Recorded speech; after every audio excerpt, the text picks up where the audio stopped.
I love curry, especially Thai curry. We're making this yummy chicken curry that is easy enough for any night of the week. Hey everyone, I'm Flo, a home cook bringing you simply delicious food ideas. When we lived in San Francisco, we used to have so much access to excellent Thai food.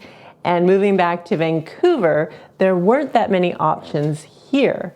However, we discovered a couple of really great options now. And the curry that we experienced is just so delicious. So I'm really hoping to recreate some of that here today. Starting with about a pound of dark meat, and that's the chicken legs. And I've never seen this before, but it's skinless, boneless chicken leg as opposed to just the thighs. And it was cheaper than just thighs. So also, it's organic. I don't know. Anyways, I'm going to cut this up into bite-sized pieces, maybe about 1.5 to 2 inch pieces. And if you want to use chicken breast, you can totally do that as well. But we prefer dark meat, so that's why I always look for dark meat. One thing we noticed is when we cut meat up into like bite-sized pieces, people do not eat as much. So that was 3 full legs. Usually you would serve 1 whole leg per person, but cutting this up, this will be dinner plus leftovers. Just gonna put this in a bowl and add a little bit of fish sauce to marinate it just a little bit. I'm using just a teaspoon of fish sauce. If you don't have fish sauce, you can use soy sauce, salt, or just omit this part altogether. I'm using my hands because they were already dirty. We are making a Thai red curry today, and I'm using Thai red curry paste along with some cherry tomatoes, actually grape tomatoes, and bamboo shoots, and the lime leaves that will just brighten the curry right up. But first I'm gonna cut these tomatoes in half. You don't need much. I have about 150 grams.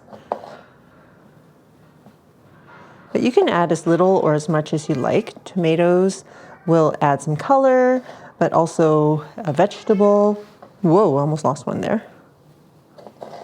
I have 6 lime leaves. Oh my goodness, they are so fragrant. I'm just gonna tear them a little bit because we just want the flavor of them. If you want to eat them, you can julienne them really finely and add them to the curry. It's totally up to you. You can find these at the Asian market, usually in produce section, but if you can't find them there, you might be able to find them in the freezer section because they do freeze quite well. So if you happen to get them fresh, just use what you need and throw the rest in the freezer, or just get them frozen. I'm also using some Thai basil here. I'm just going to take the leaves off the stems. I have about 6 stems here. It looks like a lot, but they cook down kind of like spinach. But we add that at the end to add some freshness. In the summertime, I usually grow this, so I'm looking forward to that. So I ended up with about a cup's worth. Okay, I'm using my wok today. If you don't have a wok, you can use a Dutch oven or a very large frying pan. And we just want this on medium heat. All right, adding a tablespoon of cooking oil. I'm using avocado oil today. You can use whatever oil you like. And adding my Thai red curry paste. And I have about a 1/4 cup here. I'm gonna fry this a bit on its own. Now, with the Thai curry paste, it depends on the brand that you buy. Every brand is a little bit different. I'm turning this down because I don't know why it's smoking so much.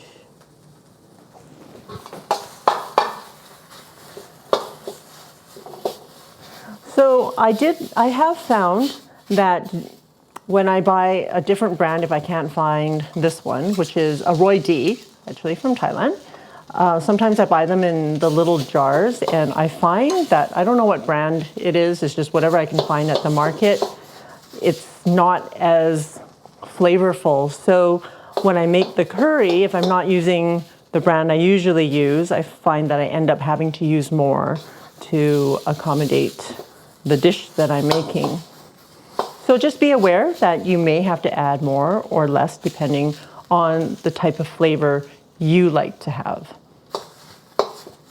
Also adding about 1/4 cup of coconut milk to kind of get this curry paste going a little bit more.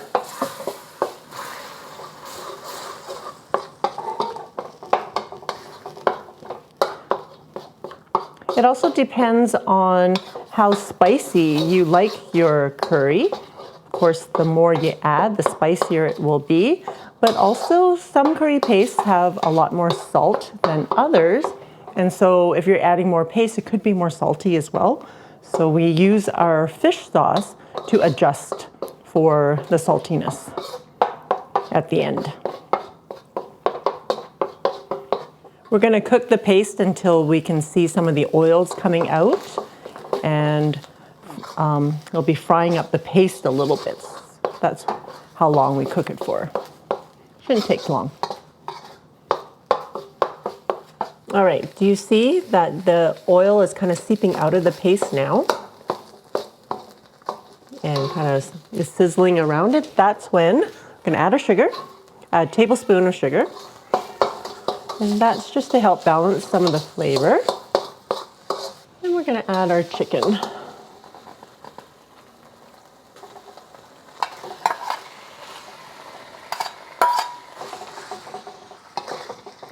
I'm going to cook this. I'm going to turn up the heat now a little bit. I want the chicken pieces to kind of cook through on the outside, and so that they're no longer sticking.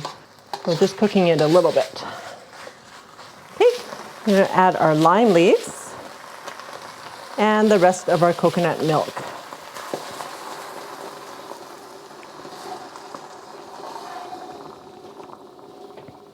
And we're just going to let that simmer and cook the chicken through. So normally when I make a curry, I would add chicken broth, and that will thin it out quite a bit. So even though it's only like maybe about 1/2 cup, not much, it still makes a thinner curry. And what I've noticed in the restaurants that we've been eating at lately for Thai food is that the curry is thicker, kind of like when I make beef rendang, it's kind of like a drier curry. It could just be the dishes we're ordering, but I like it so much more than the more watery Thai dishes that we normally get. And I don't know if it's a regional thing or just a preference thing. Like those, even though the broth is thinner, it's still, or the gravy is thinner, it's still very tasty. So it could just be a regional thing. I don't know. So I'm going to try making a thicker curry today without adding the chicken broth. All right, so it's been about 5 minutes and the chicken is cooked through.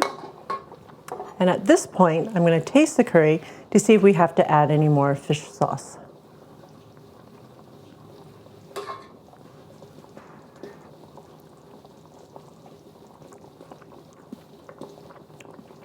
Oh, it's spicy, but it's really yummy. I can taste the lime leaves. So good. I think it's fine the way it is, but again, make sure you taste your curry before you move on. Okay, adding the bamboo shoots now. You just need to heat these through. I might as well just put the tomatoes in at the same time. That's our pop of color.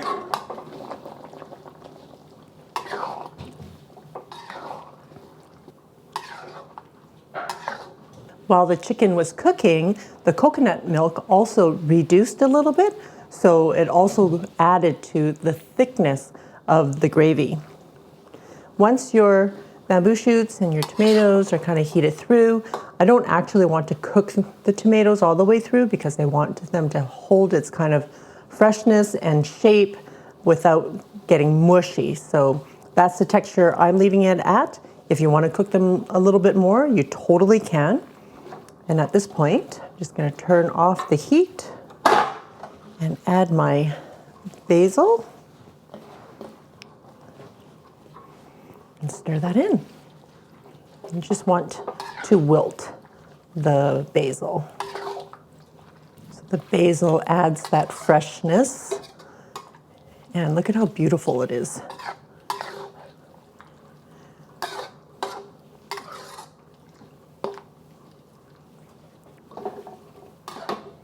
If you want, you can pick out those lime leaves or you can leave them in there and people can pick them out themselves. Maybe people want to eat them too. I don't know. I'm taking them out as I see them. All right, this makes a lot, you guys. You're definitely not getting this amount in the restaurants. You'll probably get maybe about a third, half if you're lucky.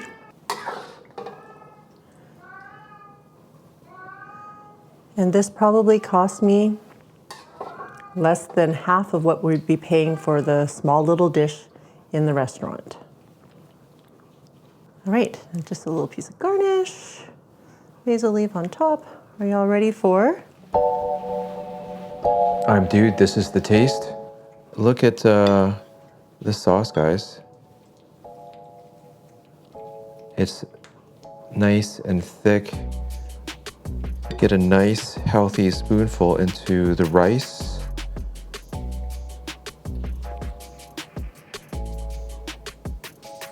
All right, fragrance is so good. Oh yeah, this is good. This is good.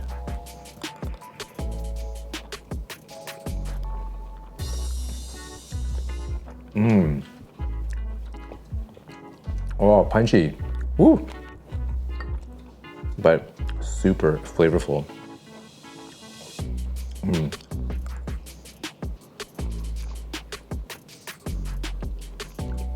Chicken is nice and tender. Now, let me show you guys something here. This curry sauce, the way it comes onto the rice, see how it just holds on to the grains of rice? Now, I'm not knocking the places at all that have the more, a lighter texture of the curry sauce, but the way that usually happens is the sauce just goes right through the grains of rice to the bottom. And with this sauce, it just kind of hugs on nicely to each and every grain. And so when you put this mouthful into your mouth, it's good. You gotta do it. You gotta try it this way.